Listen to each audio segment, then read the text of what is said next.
Bienvenue à la chaîne Astroop OSPPT.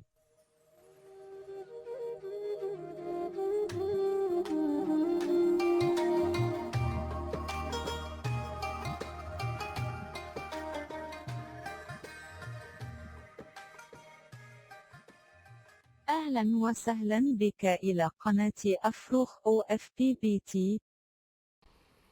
Bonjour tout le monde.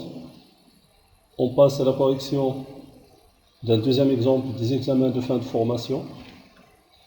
C'est l'exercice 5 de la page 20. La première partie de l'exercice, c'est la présentation du bilan comptable à la fin de l'année. Et puis, la deuxième étape, c'est la présentation des informations complémentaires qui vont permettre d'établir le tableau des redressements et le calcul des ratios. Et puis, la dernière partie de l'exercice, c'est tout simplement les questions demandées. Donc, vous allez établir le bilan financier, et puis la synthèse des masses du bilan, et puis le calcul des ratios demandés. Ce sont généralement des étapes à suivre pour l'ensemble des exercices du bilan financier, et vous devez toujours respecter les informations complémentaires afin de quoi? Afin de remplir les différents éléments, soit du premier tableau des redressements, soit du bilan financier condensé, soit du tableau de synthèse des masses du bilan, et puis pour calculer les ratios.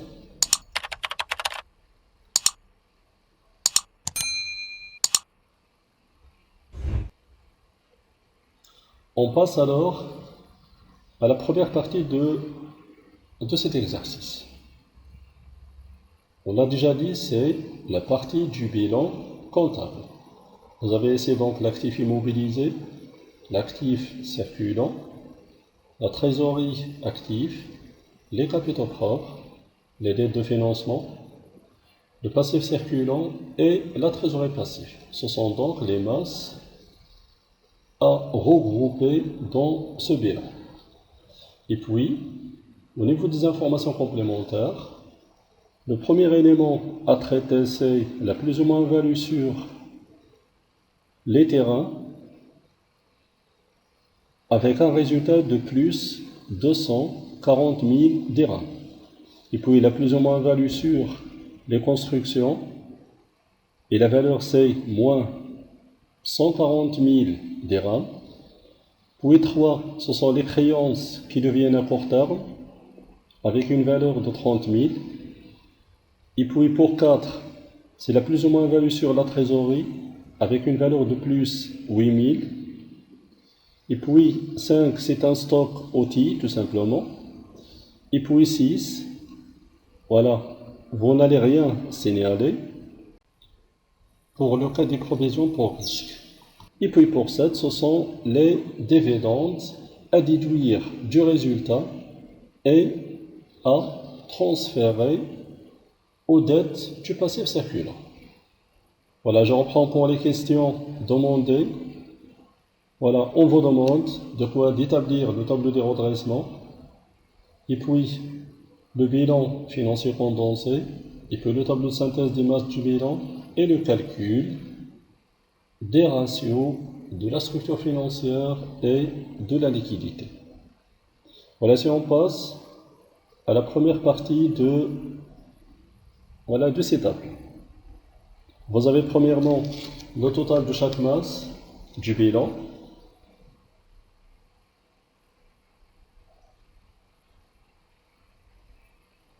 Et puis, Au niveau de la première partie, on a dit donc c'est la plus ou moins value sur les terrains, c'est plus de 140 000.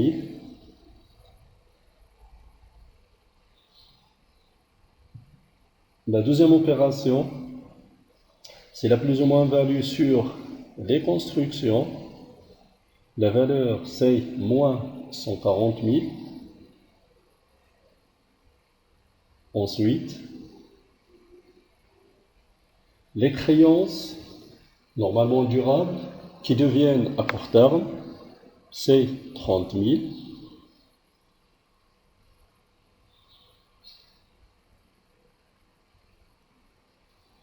Et puis, les TVP facilement cessibles,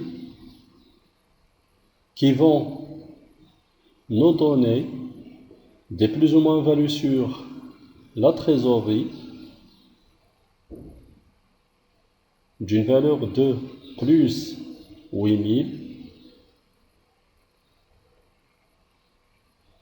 L'opération suivante, c'est le stock OT d'une valeur de 150 000.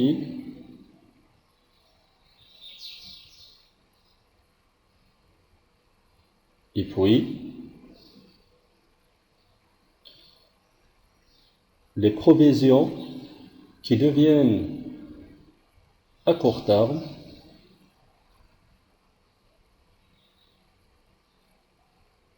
Ensuite,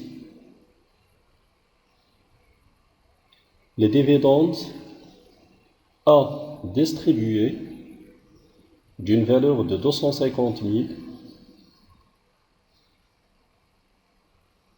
Et bien évidemment, à ne pas oublier les opérations des immobilisations en non-valeur. Dans cet exercice, c'est 30 000. Et bien évidemment, pour les subventions d'investissement et les écarts de passifs, voilà, on n'a pas ces éléments dans ce bilan. Voilà. La dernière donc étape, c'est le calcul des différents totaux financiers et le total du bilan financier.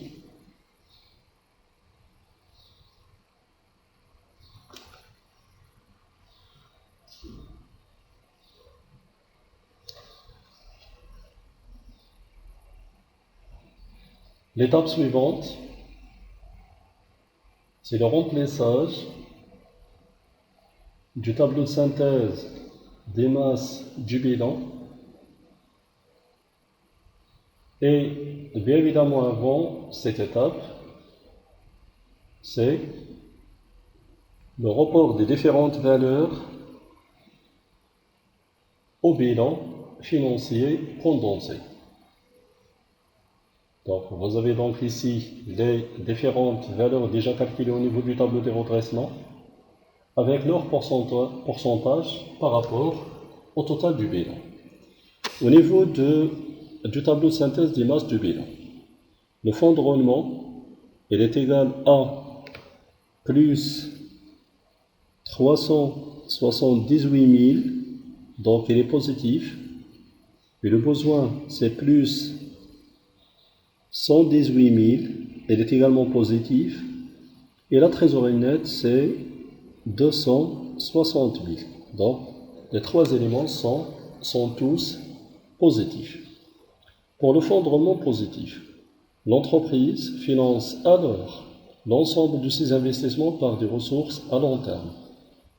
Et pour le besoin positif, ici les emplois à court terme dépassent les ressources à court terme. C'est-à-dire que l'entreprise réalise plus d'activités alors qu'elle va payer moins de dettes à court terme.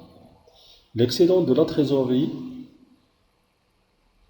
donc positif, doit être utilisé par cette entreprise, voilà, pour améliorer le niveau de ses activités, soit d'investissement, soit à court terme.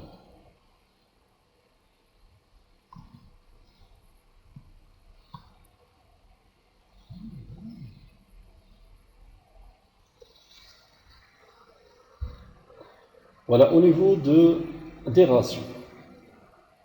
Le premier ratio à calculer, c'est l'autonomie financière, et d'ailleurs, c'est ce qui est demandé au niveau de l'exercice, ou bien au niveau de l'examen. Voilà pour l'autonomie financière. C'est le capital propre de l'entreprise par rapport au passif, multiplié par 100. Voilà pour notre cas, le résultat c'est 64,03. Et d'ailleurs, il dépasse 50%, c'est-à-dire la référence. Et pour l'autre ratio, ce sont les dettes totales par rapport au passif, multiplié par 100. C'est d'ailleurs le complément du premier ratio par rapport à 100%, et c'est 35,96% ou bien 97%. Et ce ratio-là, il est inférieur à 50%. Et donc, l'entreprise, dans ce cas-là, on dit qu'il assure son autonomie financière. Autrement, il peut financer ses activités. En général, il peut les financer par ses ressources propres à elle. Voilà pour les deux autres catégories de la structure financière. Ils ne sont pas demandés dans cet examen. Voilà, donc vous devez vous limiter au niveau ou bien pour les examens, vous devez vous limiter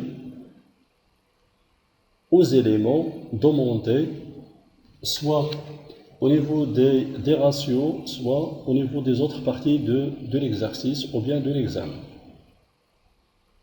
Si on passe à la liquidité, voilà, les deux ratios demandés, ce sont la liquidité générale et immédiate. Voilà pour la liquidité générale. On prend comme ratio la formule suivante. L'actif circulant plus la trésorerie active par rapport au passif circulant plus la trésorerie passive. Et bien évidemment multiplié par 100. Le résultat c'est 168,73. Ce résultat ou bien ce ratio-là dépasse la référence de 100%. Donc l'entreprise peut couvrir ses dettes à court terme avec ses emplois à court terme. Pour la liquidité immédiate, les disponibilités de l'entreprise par rapport au total des dettes à court terme lui donne un ratio de 50,54%. Et d'ailleurs, ce ratio-là dépasse la norme de 50%. On dit tout simplement que l'entreprise est capable de couvrir ou bien de payer ses dettes à court terme avec ses moyens disponibles au niveau de la trésorerie. Donc autrement, elle est capable de couvrir immédiatement ses dettes à court terme.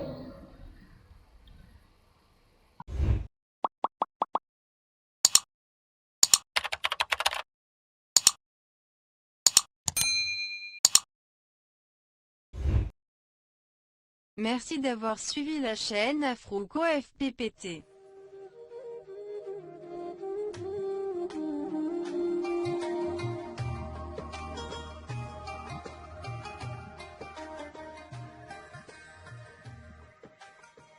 شكرا لكم على متابعة قناة أفروخ OFPPT.